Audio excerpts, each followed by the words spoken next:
नमस्कार दोस्तों, स्वागत है हमारे channel Kabira coaching centre with AD में। दोस्तों हम लोग पढ़ रहे हैं क्लास 10th में, तैयारी करें यूपी बोर्ड परीक्षा 2026 की। पिछले वीडियो में हम लोगों ने प्रश्नावली 3D तक कंप्लीट कर लिया था। प्रश्नावली 3D में कुल मिलाकर 15 क्वेश्चन थे, तो 15 क्वेश्चन को हम लोगों ने सॉल्व कर लिया था। आज के वीडियो के माध्यम से हम लोग प्रश्नावली 3E को स्टार्ट करेंगे और प्रश्नावली 3E में दोस्तों कुल मिलाकर 23 क्वेश्चंस हैं। तो हम लोग धीरे धीरे प्रश्नावली 3E को भी समाप्त कर लेंगे अच्छी तरीके से, कि क्वेश्चन को समझकर पढ़कर। तो दोस्तों प्रश्नावली 3E में लघु उत्तरी प्रश्न और विस्तृत उत्तरी प्रश्न दोनों दिए हुए हैं। पहले लघु उत्तरी प्रश्न दिया हुआ है, उसके बाद विस्तृत उत्तरी प्रश्न भी दिया हुआ है। लघु उत्तरी प्रश्न आपके बोर्ड एग्जाम में 4 अंक के पूछे जाते हैं और विस्तृत उत्तरी प्रश्न आपके बोर्ड एग्जाम में 6 अंक के पूछे जाते हैं। तो मैं आप लोग को बोला था, जब मैं प्रश्नावली 3D कंप्लीट कर रहा था पिछले वीडियो में, तो मैं आप लोग को बोला था कि आप लोग प्रश्नावली 3E का जितना भी एग्जाम्पल है अच्छी तरीके से लगा लीजिएगा, सॉल्व कर लीजिएगा, तो आप लोग को अच्छी तरीके से प्रश्नावली 3E का जो क्वेश्चन है वो समझ में आएगा। तो मैं आशा करता हूँ आप लोग ज़रूर प्रश्नावली 3E का एग्जाम्पल रिवाइज किए होंगे, तो अच्छी तरीके से ज़रूर समझ में आएगा। तो मेरे भाई हम लोग चलिए स्टार्ट करते हैं और अच्छी तरीके से एक एक क्वेश्चन को समझते हैं। तो क्या दिया हुआ है, निम्नांकित कथन को समीकरण द्वारा अभिव्यक्त कीजिए। निम्नांकित कथन को समीकरण द्वारा अभिव्यक्त कीजिए। मतलब जो क्वेश्चन दिए हुए हैं, जो कथन दिया हुआ है, क्वेश्चन जो दिया हुआ है उसको समीकरण के रूप में अभिव्यक्त करना है, यानी समीकरण के रूप में आंसर ज्ञात करना है हम लोग को। पिछले जो प्रश्नावली 3D था, उसके अलावा जितने भी प्रश्नावली थी, शायद सारे प्रश्नावली में, मतलब अध्याय तीसरे के सारे प्रश्नावली में आपको समीकरण के रूप में क्वेश्चन देता था और x और y की वैल्यू पूछता था। लेकिन यहाँ पर समीकरण के रूप में आंसर ज्ञात करने के लिए बोला है। ये जो दिया हुआ है क्वेश्चन, मतलब जितने भी क्वेश्चंस दिए हुए हैं, सारे क्वेश्चंस कथन के रूप में दिए हुए हैं और उन कथन के रूप में दिए हुए क्वेश्चंस को हम लोग को समीकरण के रूप में ज्ञात करना है, समीकरण के रूप में आंसर को ज्ञात करना है। तो चलिए मेरे भाई हम लोग स्टार्ट करते हैं और क्वेश्चन को पहले समझते हैं, उसके बाद पढ़ेंगे। देखिए मेरे भाई, ये जो कथन के रूप में क्वेश्चन दिया हुआ है, इस क्वेश्चन को समझना, अगर आप लोग अच्छी तरीके से कथन को समझ लिए तो क्वेश्चन समझ लीजिए 50 से 60% सॉल्व हो जाएगा। ये समझना ही बहुत बड़ी बात होती है, सॉल्व करना तो थोड़ा आसान होता है। तो इस चीज़ को समझना मैं आसान बनाऊंगा और आप लोग को एक एक चीज़ें अच्छी तरीके से समझाऊंगा। तो चलिए हम लोग स्टार्ट करते हैं, पहला नंबर क्वेश्चन को सॉल्व करते हैं। क्या दिया हुआ है मेरे भाई,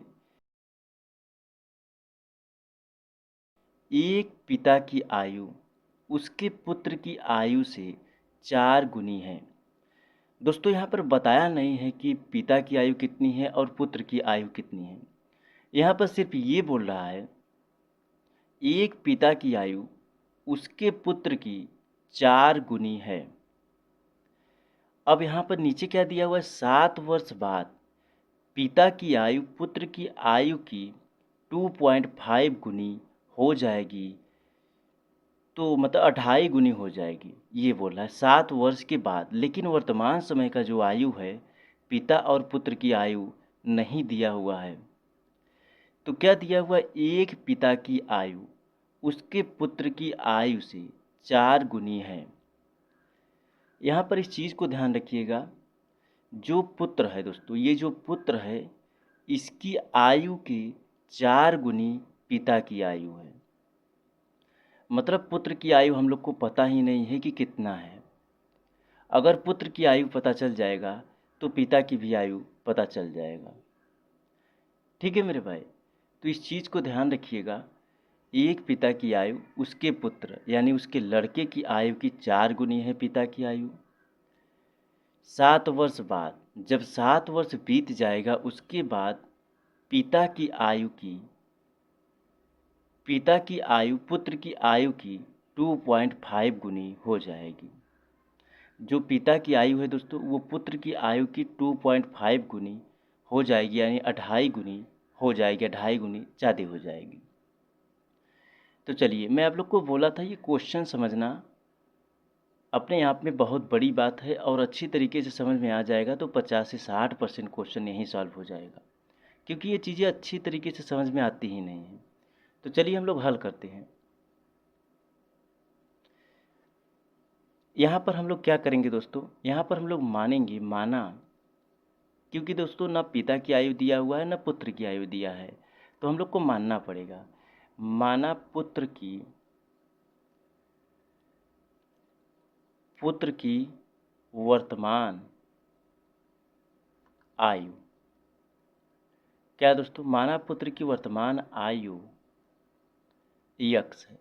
क्योंकि कुछ दिया नहीं है मेरे भाई, इसलिए हम लोग को मानना पड़ रहा है पुत्र की वर्तमान आयु वर्तमान समय में यक्स मानना पड़ रहा है, क्योंकि 7 वर्ष बाद तो दिया हुआ है, 7 वर्ष बाद पुत्र की आयु 2.5 गुनी हो जाएगी पिता की आयु, लेकिन वर्तमान समय की आयु दिया नहीं है, तो हम लोग को मानना पड़ रहा है माना पुत्र की वर्तमान आयु यक्स है। उसके बाद तब, यहाँ पर तब लिखना है मेरे भाई, क्या लिखना है मेरे भाई, तब लिखना है। तब पिता पिता की वर्तमान आयु कितना हो जाएगा, 4x हो जाएगा। ऐसा क्यों होगा, क्योंकि जो पुत्र की आयु है दोस्तों वो हम लोगों ने यक्स माना, तो उसकी 4 गुनी अधिक है पिता की आयु। उसके बोल रहा है ना यहाँ पे, पुत्र की आयु की 4 गुनी हो जाएगी, 4 गुनी है तो 4x होगा, तभी तो 4 गुने होगा। ठीक है मेरे भाई, तो पुत्र की वर्तमान आयु यक्स माना हम लोगों ने, पिता की वर्तमान आयु 4x माना, क्योंकि 4 गुनी है। चलिए, अब उसके बाद हम लोग क्या करेंगे, प्रश्न के अनुसार यहाँ लिखना होगा प्रश्नानुसार। ये लिखना क्यों ज़रूरी है मेरे भाई, ये लिखना काफ़ी ज़्यादा ज़रूरी है, क्योंकि प्रश्नानुसार का मतलब जो प्रश्न दिया हुआ है उसके अनुसार। यहाँ पर इसको तोड़ कर पढ़ेंगे तो आप लोग को समझ में आ जाएगा। प्रश्नानुसार यानी प्रश्न के अनुसार, जो प्रश्न दिया हुआ है उसके अनुसार। तो अब हम लोग उसके अनुसार देखेंगे, क्या देखेंगे, 7 वर्ष बाद बोल रहा है, 7 वर्ष बाद पिता की आयु क्या होगी। ठीक है दोस्तों, तो यहाँ पर लिखेंगे हम लोग क्या, 7 वर्ष बाद पिता की आयु, 7 वर्ष बाद पिता की आयु क्या हो जाएगी दोस्तों, 7 + 4x हो जाएगी। क्या हो जाएगी, 7 + 4x हो जाएगी। इसको मैं नीचे लिखता हूँ, क्योंकि आप लोग को दिख नहीं रहा होगा, थोड़ा बहुत कुछ कटा हुआ दिख रहा होगा, तो इसको नीचे लिख देता हूँ। 7 वर्ष बाद पिता की आयु क्या हो जाएगी, 7 + 4x हो जाएगी। ऐसा क्यों हो जाएगी, क्योंकि वर्तमान आयु और 7 वर्ष के बाद दोनों आयु को ऐड करना होगा हम लोग को। तो ये जो दिया हुआ है दोस्तों 7 वर्ष बाद, 7 वर्ष बाद, इसको हम लोग इस तरीके से भी लिख सकते हैं 4x + 7। ऐसा इसलिए लिखा जाता है क्योंकि गुणांक वाली संख्या को पहले लिखना जरूरी होता है हम लोग को। अब उसके बाद, अब 7 वर्ष बाद पुत्र की आयु भी हम लोग को लिखना होगा, तथा यहाँ पर लिखना होगा 7 वर्ष बाद, क्या लिखना होगा मेरे भाई, 7 वर्ष बाद पुत्र की आयु। 7 वर्ष बाद पुत्र की आयु क्या होगी दोस्तों, जो वर्तमान आयु है, वर्तमान आयु क्या थी दोस्तों, यक्स थी, और 7 वर्ष बाद तो 7 हो जाएगा, क्या हो जाएगा, 7 हो जाएगा, क्योंकि वर्तमान आयु यक्स है और 7 वर्ष बाद जो आयु होगी वो 7 है। दोस्तों 7 वर्ष बाद पुत्र की आयु यक्स + 7 हो जाएगी, क्योंकि पुत्र की वर्तमान आयु हम लोगों ने यक्स माना था, और 7 वर्ष बाद की बात किया है तो यक्स + 7 हो जाएगा। उसके बाद जो दिया हुआ 7 वर्ष बाद पिता की आयु पुत्र की आयु की कितनी हो जाएगी, 2.5 गुनी हो जाएगी। ठीक है दोस्तों, 7 वर्ष बाद जो पिता की आयु है वो पुत्र की आयु की 2.5 गुनी हो जाएगी। तो हम लोग को क्या करना होगा, पिता की आयु क्या दी हुई है, 4x क्या ज्ञात किया हम लोगों ने, 4x + 7 ज्ञात किया है। क्योंकि दोस्तों पुत्र की आयु के 4 गुनी थी, पहले जो बात किया था पुत्र की आयु की 4 गुनी, तो 4 गुनी यानी 4x + 7 हो जाएगा, क्योंकि 7 वर्ष बाद की बात किया है। तो ये 7 वर्ष हो गया और 4x यानी 4 गुना हो गया पुत्र की आयु की। तो उसके बाद बराबर आगे क्या बात किया हुआ है, 2.5, मतलब 2.5 जो दिया हुआ है वो 7 वर्ष बाद पिता की आयु हो जाएगी पुत्र की आयु की। तो यहाँ पर हम लोग 2.5 को 5/2 लिख सकते हैं और पुत्र की आयु क्या ज्ञात किया हम लोगों ने, x + 7 ज्ञात किया है। तो दोस्तों यहाँ पर ये आपका राइट आंसर हो जाएगा। क्या हो जाएगा, ये आपका राइट आंसर हो जाएगा। एक चीज़ और ध्यान रखिएगा, अगर आप लोग को नहीं समझ में आएगा तो आगे बहुत सारे क्वेश्चन हम लोग को सॉल्व करना है, तो धीरे धीरे करके आप लोग को ज़रूर समझ में आएगा। क्योंकि इसी टाइप के जितने भी क्वेश्चंस हैं, थोड़ा बड़े छोटे, इसी टाइप के सारे क्वेश्चंस आपके प्रश्नावली 3E में हैं मेरे भाई। तो इस चीज़ को ध्यान रखिएगा आप लोग कि अगर नहीं समझ में आ रहा होगा तो आगे ज़रूर समझ में आएंगे, क्योंकि बहुत सारे क्वेश्चंस को हम लोग को सॉल्व करना है। और जितने भी एग्जाम्पल है उन एग्जाम्पल भी अगर सॉल्व करेंगे तो और अच्छी तरीके से समझ में आएगा, क्योंकि जितने भी टाइप दिए होते हैं आपके प्रश्नावली में वो टाइप एग्जाम्पल में ज़रूर दिए होते हैं। तो चलिए अब जाके हम लोग, ये आपका पहला क्वेश्चन का आंसर हो गया, 4x + 7 बराबर 5/2 x + 7 हो जाएगा। उसके बाद अब आगे हम लोग क्वेश्चन नंबर 2 को देखते हैं, क्वेश्चन नंबर 2 को सॉल्व करते हैं। चलिए क्वेश्चन नंबर 2 क्या दिया हुआ है, प्रश्न को एकदम आराम से पढ़िए और प्रश्न को अच्छी तरीके से समझिए।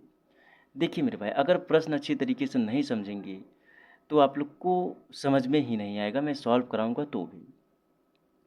मैं आप लोग को हमेशा बोलता हूँ कि प्रश्न को अच्छी तरीके से समझा करिए। प्रश्न को समझना बहुत ज़्यादा इम्पॉर्टेंट होता है। एक बार अगर अच्छी तरीके से प्रश्न को समझ लिए मेरे भाई तो वो प्रश्न काफ़ी आसान हो जाएगा। अगर प्रश्न को समझे ही नहीं, उलझन में रह गए आप लोग, तो सॉल्व करेंगे तो कोई मतलब नहीं है। जैसे मान लीजिए प्रश्न पढ़ते चले गए, आप लोग को समझ में आया ही नहीं, बस सॉल्व कर लिए, तो क्या मतलब है उस चीज़ का। अगर प्रश्न पढ़ लेंगे तो समझ में आएगा एकदम आराम से। देखिए अगर मान लीजिए आप लोग पढ़ रहे हैं प्रश्न, आप लोग जल्दी जल्दी में प्रश्न को पढ़कर क्वेश्चन को सॉल्व करके आगे बढ़ गए और आप लोग को समझ में आया नहीं, तो इस चीज़ को समझने के लिए मतलब आप लोग 2 बार 3 बार 4 बार पढ़ेंगे तो भी नहीं समझ में आएगा। अगर उतना टाइम देंगे, 4 बार 5 बार पढ़ेंगे तो टाइम देंगे ही, तो वो टाइम बचा करके एक ये प्रश्न को पढ़ने के लिए पहली बार में ही 2 बार 3 बार 4 बार प्रश्न को पढ़कर अच्छी तरीके से समझने के बाद क्वेश्चन सॉल्व किया जाए तो कितना आसान हो जाएगा। इस चीज़ को ध्यान रखिएगा मेरे भाई। तो चलिए मैं आप लोग के साथ हूँ, अच्छी तरीके से समझाने की पूरी प्रयास करता हूँ। तो क्या दिया हुआ है क्वेश्चन नंबर दूसरा, किसी भिन्न के अंश तथा हर प्रत्येक में एक जोड़ दिया जाए। मान लीजिए कोई भिन्न आपको दिया हो, क्या दिया हो मेरे भाई, 3/4, मतलब अंश और हर की बात कर रहा है। ये ऊपर वाला अंश होता है और नीचे वाला हर होता है, ये चीज़ तो आप लोग को पता होगा क्योंकि आप लोग क्लास 10th में पहुंच गए हैं। तो बोला क्या है, किसी भिन्न के अंश तथा हर प्रत्येक में एक जोड़ दिया जाए। एक जोड़ने का मतलब अंश में 1 प्लस हर में भी 1 जोड़ दिया जाए तो भिन्न का मान 5/6 हो जाता है। अब यहाँ पे एक चीज़ और ध्यान रखिएगा कि हम लोग को ऐसी संख्या को लेना है, मतलब मन में ऐसी संख्या को लेना है कि जोड़ने पर 5/6 हो जाए। तो यहाँ पर 5/6 करने के लिए 4/5 हम लोग को लेना होगा, तभी हम लोग अंश और हर में एक ऐड करेंगे तो 5/6 हो जाएगा। ठीक है मेरे भाई, ये ध्यान रखिएगा आप लोग, जो भी मैं बात बोलता हूँ उस चीज़ पे एकदम गौर कीजिएगा। फिर से मैं पढ़ता हूँ, समझिए। किसी भिन्न के, भिन्न यानी जो भिन्न का जोड़ होता है, गुणा होता है, भाग होता है, वो तो आप लोग को पता होगा। तो किसी भिन्न के अंश और भिन्न की बात करते ही आप लोग को समझ में आ जाना चाहिए कि कोई भी संख्या अपॉन में होगी। भिन्न की बात करते ही आप लोग को समझ में आना चाहिए। तो क्या बोल रहा है, किसी भिन्न के अंश और हर। अंश और हर 5 मान लीजिए 6/, मान लीजिए 2 मैं मान रहा हूँ। अंश और हर प्रत्येक, प्रत्येक यानी दोनों में एक जोड़ दिया जाए तो भिन्न का मान 5/6 हो जाता है। ठीक है मेरे भाई। लेकिन आगे क्या बोल रहा है, परंतु, तो भिन्न का मान 5/6 हो जाता है, लेकिन आगे क्या बोल रहा है, परंतु यदि अंश और, यहाँ पर क्या कुछ छूट गया है हमें लग रहा है, यदि अंश और हर, यहाँ पर हर भी लिख लीजिएगा मेरे भाई, ये छूट गया है हमसे, यहाँ पर लिख लीजिएगा, क्योंकि परंतु यदि अंश और हर यहाँ रहेगा, हर, अंश और हर की बात कर रहा है तो हर रहेगा। प्रत्येक में एक घटा दिया जाए तो भिन्न का मान 4/5 हो जाता है। युगपत समीकरण बनाए।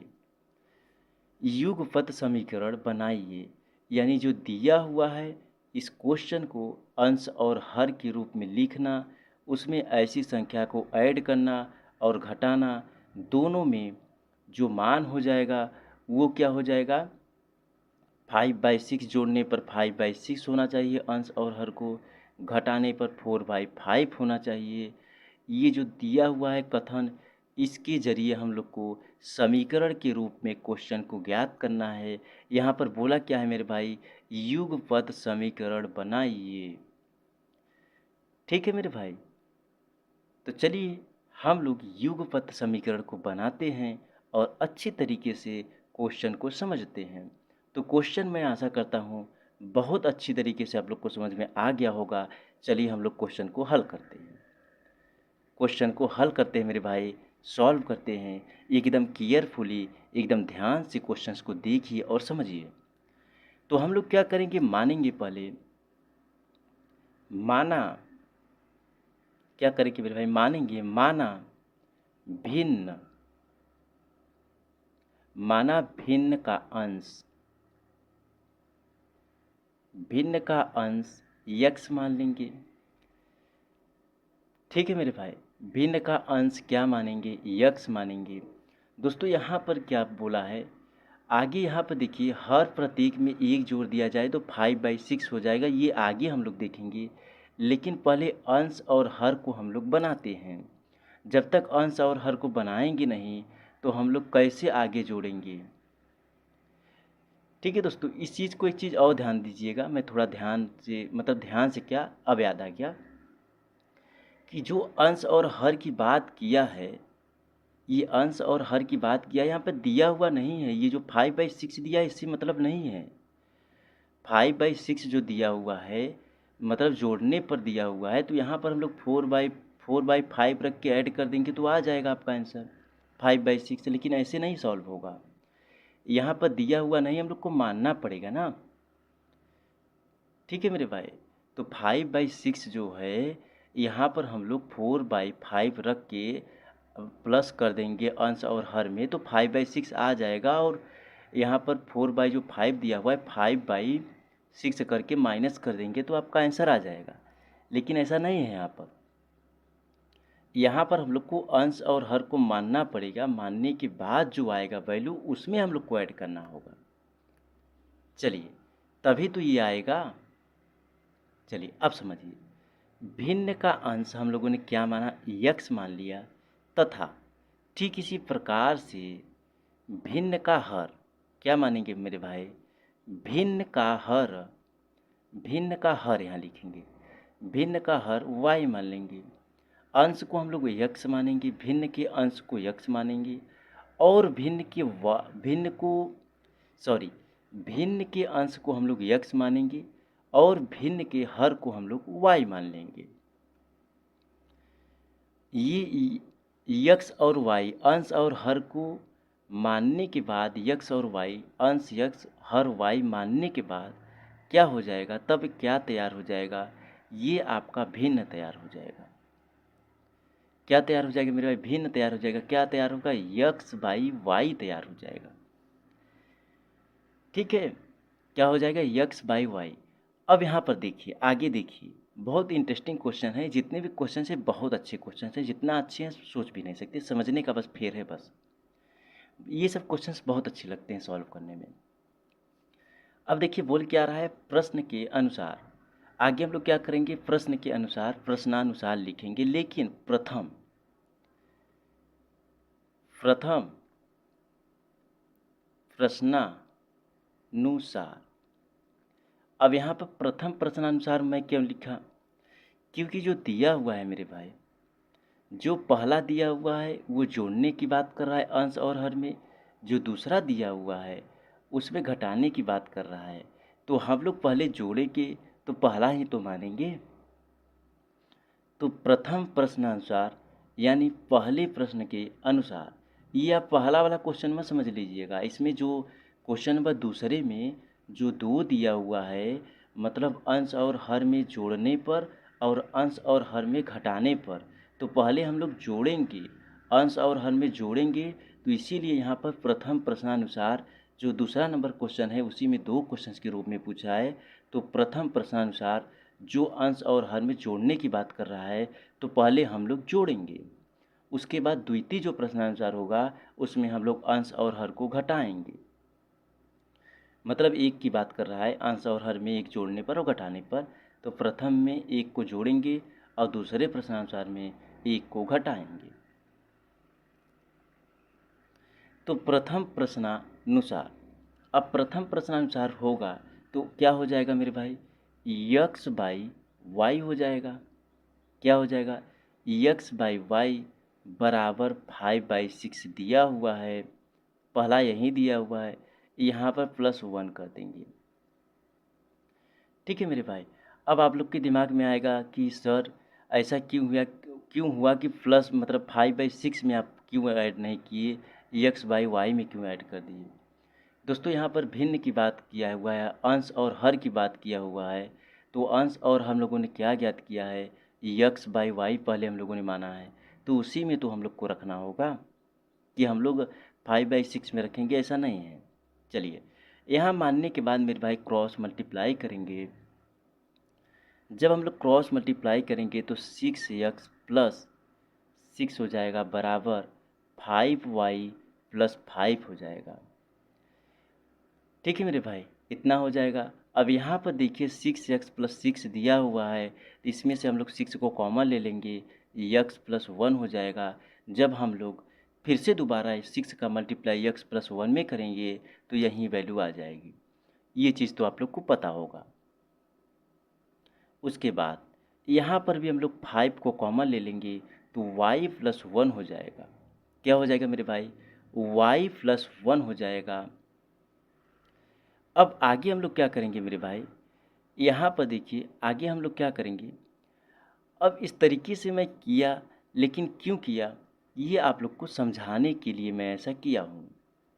यहाँ पर देखिए दोस्तों, यहाँ पर चाहे इस तरीके से मानिए और चाहे उस तरीके से मानिए, आएगा वैल्यू वही। ये चीज़ मैं आप लोग को समझाने के लिए किया हूँ ताकि आप लोग को आगे प्रॉब्लम ना होने पाए। तो यहाँ पर क्या लिखेंगे, इसको मैं इरेज कर देता हूँ, कोई मतलब नहीं है, जो ऊपर है वही ठीक है। तो मैं समझाने के लिए ऐसा किया कि अगर इस तरीके से मल्टीप्लाई करूँगा तो वही चीज़ आएगा। कॉमन ले या ना ले उतना ही आएगा, क्योंकि कॉमन ले के फिर मल्टीप्लाई कर देंगे तो उतना ही आ जाएगा जितना ये दिया हुआ है। ठीक है मेरे भाई। चलिए, अब आगे हम लोग क्या करेंगे, ये जो 5y दिया हुआ है इसको हम लोग लेफ्ट साइड लेकर आएंगे और जो 6 दिया हुआ है ये राइट साइड चला जाएगा। जो गुणांक वाला वैल्यू है वो उसको एक साइड रख लेंगे, जो बिना गुणांक वाला वैल्यू है उसको एक साइड रख लेंगे। तो क्या करेंगे, 6x माइनस 5y। जो 5y है वो प्लस में दिया हुआ है तो लेफ्ट साइड आ गया तो माइनस हो गया। तो यहाँ पर क्या दिया हुआ है, 5 दिया हुआ है, जो 6 है वो प्लस है, राइट साइड चला जाएगा तो माइनस हो जाएगा। ठीक है मेरे भाई। अब यहाँ पर 6x माइनस 5y बराबर -1 हो जाएगा। कितना हो जाएगा मेरे भाई, -1 हो जाएगा। अब आगे क्या हो जाएगा, 6x माइनस 5y बराबर जो सॉरी बराबर जो बराबर के बाद -1 दिया हुआ है ये लेफ्ट साइड चला आएगा तो +1 हो जाएगा बराबर 0 हो जाएगा। दोस्तों ये आपका एक समीकरण हो गया, ये त्रिपद समीकरण है, त्रिपदी समीकरण है, क्योंकि इसके 3 पद हैं, 6x पहला पद, 5y दूसरा पद और 1 जो दिया हुआ है ये तीसरा पद हो गया। ये त्रिपदी समीकरण है। ठीक है मेरे भाई। तो यहाँ पर दोस्तों 6x माइनस 5y प्लस 1 दिया हुआ है। वहाँ पर पहले जब हम लोगों ने क्वेश्चन को सॉल्व किया था, पहले वाले क्वेश्चन को, उसके पहले क्वेश्चन सॉल्व करने के पहले लघुत्तरी प्रश्न जो मैं पढ़ा था उसके बाद जो दिया था उसमें क्या बोला था कि जितने भी क्वेश्चन दिए हुए हैं कथन के रूप में दिए हुए हैं और समीकरण के रूप में हम लोग को ज्ञात करना है। तो ये आपका एक समीकरण का रूप हो गया 6x माइनस 5y प्लस 1 बराबर 0, जो कि आप लोगों ने प्रश्नावली 3D में कई क्वेश्चनों को सॉल्व किया था। इसी टाइप के क्वेश्चंस दिए होते थे समीकरण के रूप में और हम लोग को x और y की वैल्यू ज्ञात करना होता था।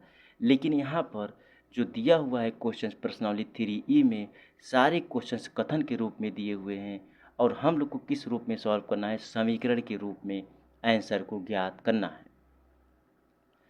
ठीक है मेरे भाई।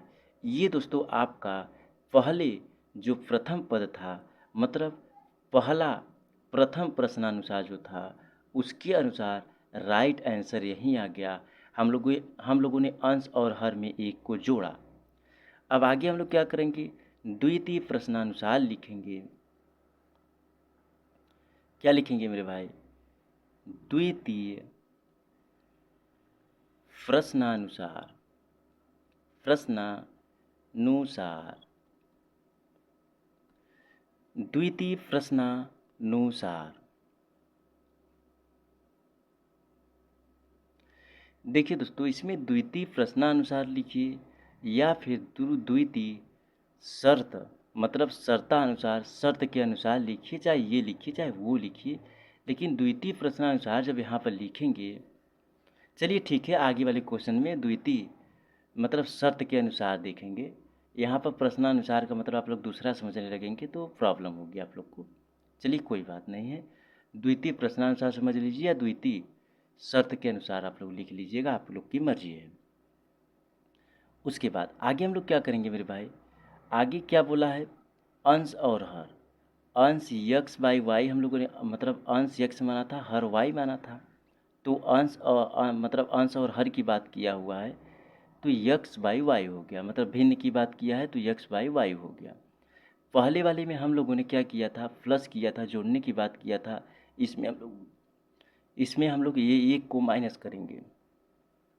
क्या करेंगे मेरे भाई, एक को माइनस करेंगे, बराबर क्या दिया हुआ है, 4/5 दिया था, 4/5 ही दिया था मेरे भाई ना। हाँ, पहला 5/6 दिया था, दूसरा 4/5 दिया था। प्लस करने के लिए 5/6 और घटाने के लिए 4/5 दिया था। चलिए दोस्तों, जैसे पहला वाला हम लोगों ने क्रॉस मल्टीप्लाई करके सॉल्व किया है ठीक उसी प्रकार से ये भी सॉल्व होगा। तो क्या हो जाएगा, 5x माइनस 5 बराबर 4y माइनस वाई हो जाएगा, सॉरी -4 हो जाएगा, 4y माइनस 4 हो जाएगा। उसके बाद आगे हम लोग क्या करेंगे इसमें मेरे भाई, जो 5x दिया हुआ है ऐसे ही रहेगा, -4y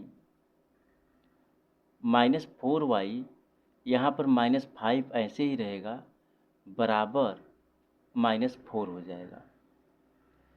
ठीक है दोस्तों, ये जो है ऐसे ही रहेगा क्योंकि गुणांक का जो है उसको पहले हम लोगों ने लिख लिया। तो 5x minus 4y minus 5 plus 4 हो जाएगा, जो 4 है वो लेफ्ट साइड चला आएगा, -4 है तो +4 हो जाएगा, बराबर 0 हो जाएगा। अब क्या करेंगे, 5x माइनस 4y माइनस 1 हो जाएगा, बराबर 0। ये आपका जो द्वितीय शर्तानुसार है यानी द्वितीय प्रश्नानुसार है उसका राइट आंसर हो जाएगा। पहले का क्या राइट आंसर आया है मेरे भाई, पहले का राइट आंसर आया है 6x माइनस 5y प्लस 1 बराबर 0, जब अंश और हर में हम लोगों ने 1 को जोड़ा था तो यही आंसर आया था। और जब द्वितीय प्रश्नानुसार यानी द्वितीय शर्तानुसार के जहाँ अनुसार के मतलब तरीके से हम लोग करेंगे तो उसमें अंश और हर में 1 को माइनस हम लोगों ने किया तो 5x माइनस 4y माइनस 1 बराबर 0। ये आपका राइट आंसर हो जाएगा मेरे भाई क्वेश्चन नंबर दूसरे का। तो जो भी क्वेश्चन सॉल्व कराता हूँ आप लोग अपने बुक में ज़रूर मैच कर लिया करिए आंसर को, क्योंकि आप पेपर देने जाएंगे बोर्ड एग्जाम में तो वहाँ पर आंसर काफ़ी ज़्यादा इंपॉर्टेंट होता है। तरीका और आंसर 2 चीज़ काफ़ी ज़्यादा इंपॉर्टेंट होते हैं आपके बोर्ड एग्जाम में। एग्जामिनर यही चीज़ को देखता है। मिलता हूँ फिर से एक नए वीडियो में। क्वेश्चनों को ज़रूर अच्छी तरीके से रिवाइज कीजिएगा, क्योंकि रिवाइज करना ये वो इतना समझ लीजिए बैकबोन है किसी भी क्वेश्चन का। बहुत ज़्यादा इंपॉर्टेंट है, बहुत ज़्यादा। ठीक है मेरे भाई, धन्यवाद।